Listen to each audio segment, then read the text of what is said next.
अपना भाषण रखने के लिए हमको मार्गदर्शन करने के लिए সকলোকে এটা হাত চাপৰীয়া হৈছে অমিত শাহজীক আদৰণি জনাবৰ বাবে অনুৰোধ জনাইছো।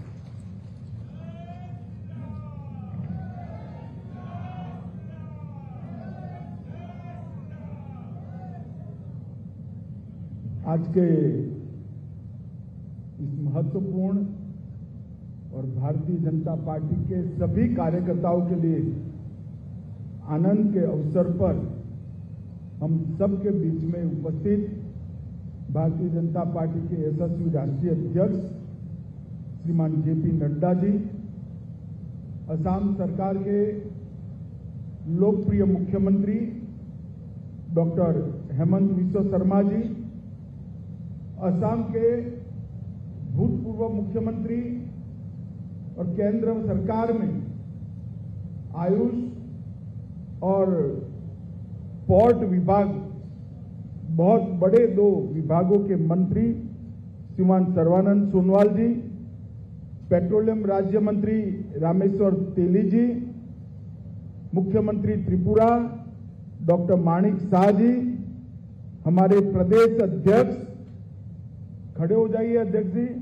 सब ताली बजाइए अध्यक्ष जी के लिए, श्री भावेश कलिता जी, श्री दिलीप साइकिया जी, हमारे प्रभारी और राष्ट्रीय उपाध्यक्ष श्रीमान बैजयंत पांडा जी, पवन शर्मा जी, मंच पर उपस्थित हमारे तीनों वरिष्ठ कार्यकर्ता श्रीमती विजया चक्रवर्ती जी, गोहाई जी और रमन डेका जी, अभी अभी नड्डा जी ने जिनको पूरे उत्तर पूर्व के संगठन के समन्वय की जिम्मेदारी दी है, ऐसे हमारे संदीप पात्रा जी, संदीप खड़े होकर आगे आओ, सबको परिचय हो, हमारे नॉर्थ ईस्ट के सहप्रभारी श्री ऋतुराज सिन्हा जी, ऋतुराज तुम भी आगे आओ,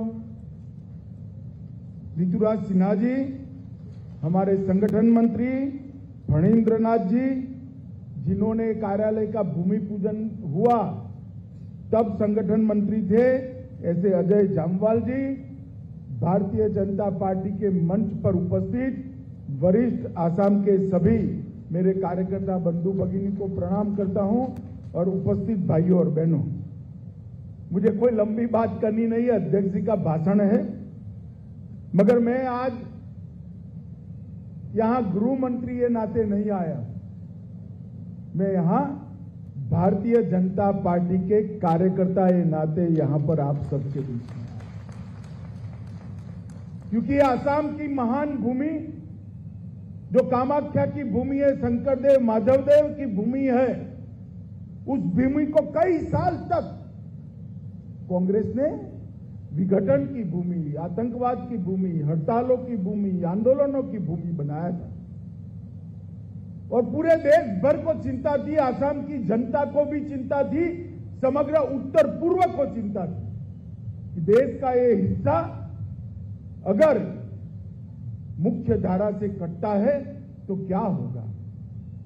चार देशों की सीमा जिस उत्तर पूर्व से मिलती है, वहां पर ना शांति थी, ना विकास था, ना संस्कृति, संगीत, भाषा का विकास हो रहा था, ना यहां पर पढ़ाई लिखाई ठीक से हो रही थी।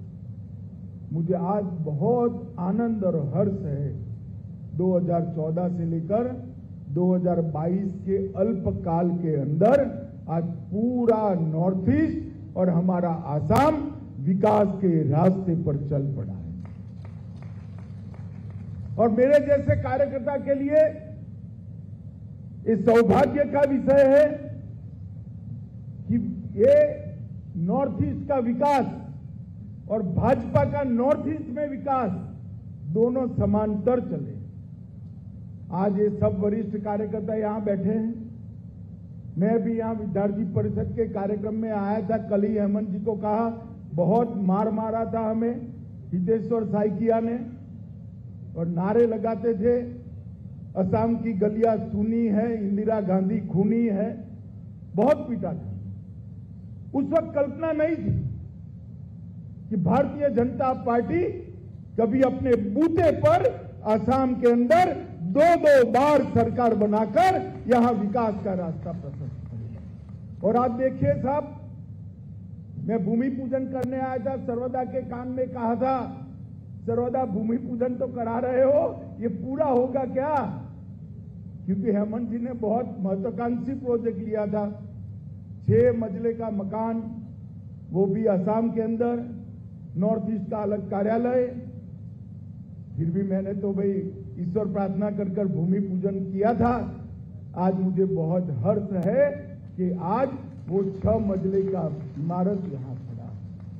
भारतीय जनता पार्टी के कार्यकर्ता के लिए कार्यालय कोई भवन नहीं होता है, कार्यालय भावनाओं का एक पुलिंदा होता है, सिर्फ भवन नहीं होता है।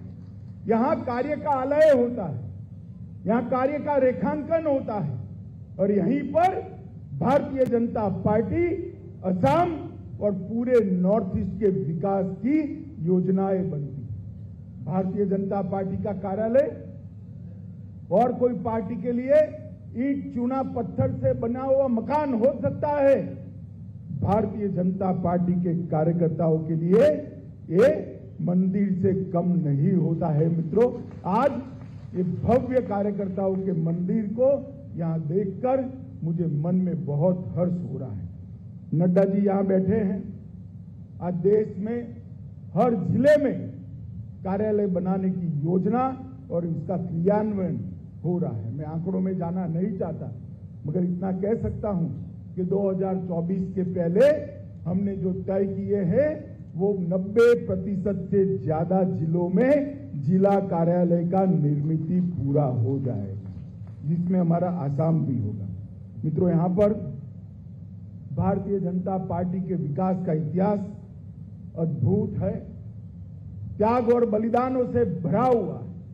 अभी हेमंत जी ने अपने भाषण में कहा, 80 के बाद श्री कविंद्र पुरकायस्थ, रमन डेका भी यहां पर उपस्थित है, और हरिपाद देव, लेखेश्वर गोहेन, बंगीश दास जैसे कई कार्यकर्ता सारों को आज मंच पर बुलाया है। वो हमारे लिए हमारे संस्कार का एक अद्भुत प्रकार से संस्कार को संचित करने का प्रयोग है। इन लोगों ने पूरा जीवन, जब भारतीय जनता पार्टी को यहां सरकार बनाने की कोई संभावना नहीं थी और बहुत सारी दिक्कतें झेलनी पड़ती थी, तब आप सब लोगों ने भारतीय जनता पार्टी को आगे बढ़ाने का काम किया, एक बीज बोने का काम किया, और आज मोदी जी के नेतृत्व में वो बीज एक वटवृक्ष बनकर पूरे उत्तर पूर्व को, पूरे नॉर्थ ईस्ट को छांव देने का काम कर रहा है। मोदी जी ने जिस तरह से नॉर्थ ईस्ट को विकास के लक्ष्य तय किए, विकास के लक्ष्य के साथ साथ एक भव्य पुरुषार्थ किया। 42 से ज्यादा बार मोदी जी 8 साल में नॉर्थ ईस्ट में आए हैं। हर 15 दिन में एक मंत्री केंद्र सरकार का नॉर्थ ईस्ट में आता है। भाजपा का राष्ट्रीय अध्यक्ष जो भी होता है, चाहे मैं हूं या नड्डा जी हो, अपने एक टर्म में 2-2 बार नॉर्थ ईस्ट के हर राज्य में अमूमन जाकर रात्रि निवास करता है। और इसके कारण नॉर्थ ईस्ट और भारत के बाकी के हिस्से में कांग्रेस के 70 साल के अंदर जो मनमुटाव था, जो दूरियां थी, वो दूरियां सारी पाटकर आज नॉर्थ ईस्ट मेन स्ट्रीम में आया है और विकास आगे बढ़ा है। नॉर्थ ईस्ट की हर राजधानी को रेलवे से जोड़ने का प्रकल्प, हर राजधानी को एयरपोर्ट देने का प्रकल्प, और नॉर्थ ईस्ट के बजट को 3 गुना कर नॉर्थ ईस्ट के इंफ्रास्ट्रक्चर को मजबूत करने का प्रकल्प नरेंद्र भाई ने लिया है। और सबसे बड़ी बात है मित्रों कि हमने यहां पर शांति की स्थापना की। बोडो समझौता हो, ब्रू समझौता हो, ढेर सारे हथियारी ग्रुपों ने अपने हथियार डाले। 2014 से लेकर 2022 तक करीब करीब 9000 युवा हथियार डालकर मेन स्ट्रीम के अंदर आए हैं। और आज इसका परिणाम देखिए, 2006 से 2014 में 8,787 घटनाएं हुई थी और 2014 से 22 में वो घटनाएं घटकर 2250 तक पहुंची है। मत कहां 8700, कहां 2250। सुरक्षा बलों की मृत्यु 500 से ज्यादा थी, वो कम होकर 128 तक सीमित हुई है। और नागरिकों की मृत्यु 2300 से ज्यादा थी, वो कम कर 385 तक पहुंची है। मित्रों, ये बहुत बड़ी उपलब्धि है। ये 8 साल नॉर्थ ईस्ट के अंदर शांति प्रस्तापित करने के 8 साल। अभी राहुल बाबा कांग्रेस को एक एजेंडा दिए थे। उस एजेंडा में उन्होंने कहा था कि नॉर्थ ईस्ट के अंदर से अब सपा हम हटाएंगे अगर सत्ता में आएंगे तो। उन्होंने तुष्टीकरण के लिए किया था। मैं राष्ट्रीय अध्यक्ष था, पत्रकारों ने पूछा था कि आप अब सपा हटाएंगे। मेरे को अब सपा तब हटता है जब शांति होती, और हम शांति भी करेंगे, अब सपा भी हटाएंगे, मगर तुष्टीकरण के लिए नहीं हटाएंगे। मित्रों, आज आसाम का 60% से ज्यादा क्षेत्र इस स्पेशल एक्ट से मोदी जी और हेमंत बिस्वा शर्मा के नेतृत्व में बाहर हो गया। नागालैंड में सिर्फ 7 जिले बचे हैं। त्रिपुरा, मेघालय पूरा मुक्त हो चुका है। मणिपुर के सिर्फ 6 जिले बचे हैं। मित्रों, आज पूरे उत्तर पूर्व के अंदर शांति करने का काम भारतीय जनता पार्टी की सरकार ने किया है, और कई प्रकार के बड़े बड़े प्रोजेक्ट यहां आए हैं। हेमंत बिस्वा शर्मा से मेरी बात हुई है। यहां पर एक भव्य फॉरेंसिक साइंस यूनिवर्सिटी की कॉलेज भी बहुत कम दिन के अंदर हम स्थापना करने जा रहे हैं। मित्रों, और 1 लाख से ज्यादा युवाओं को नौकरी देने का जो वादा था, उसका भी चरणबद्ध कार्यक्रम हमने तैयार कर लिया है। आज आसाम के लिए, आसाम के सभी कार्यकर्ताओं के लिए और देश भर के भाजपा के कार्यकर्ताओं के लिए बहुत आनंद का उत्सव है, आनंद का दिन है कि आसाम के अंदर इतना भव्य कार्यालय बना है। मैं ऊपर जाकर देख कर आया हूं। मित्रों, आसाम का हमारा कार्यालय दिल्ली मुख्यालय से 1 तसु भी नीचे नहीं है, बल्कि थोड़ा बढ़कर। इतना आधुनिक कार्यालय यहां देखकर मन को बहुत शांति और संतोष का अनुभव होता है। मैं हेमंत बिस्वा शर्मा, अध्यक्ष जी, सर्वानंद जी, विजय पांडा और जामवाल जी, सभी को ये कार्यालय के बनने तक जो लोग यहाँ पर अलग अलग दायित्वों में रहे, सभी को बहुत बहुत बधाई और साधुवाद देता हूं। और सभी कार्यकर्ताओं को विनंती करता हूं कि कार्यालय बनने मात्र से पार्टी मजबूत नहीं होती है। पार्टी मजबूत होती है कार्यकर्ता के सिद्धांतों के प्रति समर्पण से। पार्टी मजबूत होती है कार्यकर्ता के परिश्रम से। पार्टी मजबूत होती है कार्यकर्ता के त्याग और बलिदान।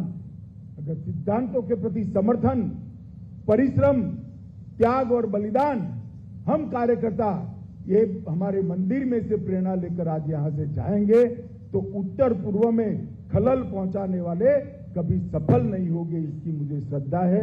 मैं फिर से एक बार सभी को बधाई देकर और एक वरिष्ठ कार्यकर्ताओं को प्रणाम कर मेरी वाणी को विराम देता हूं। वंदे मातरम। माननीय अमित शाह डांगरिया धन्यवाद ज्ञापन करिसो। अभी मैं अनुरोध करता हूं हम लोग के राष्ट्रीय अध्यक्ष, हम सब की प्रेरणा जगत प्रकाश नड्डा जी को अपना भाषण रखने के लिए हम लोग को मार्गदर्शन करने के लिए। भारत माता के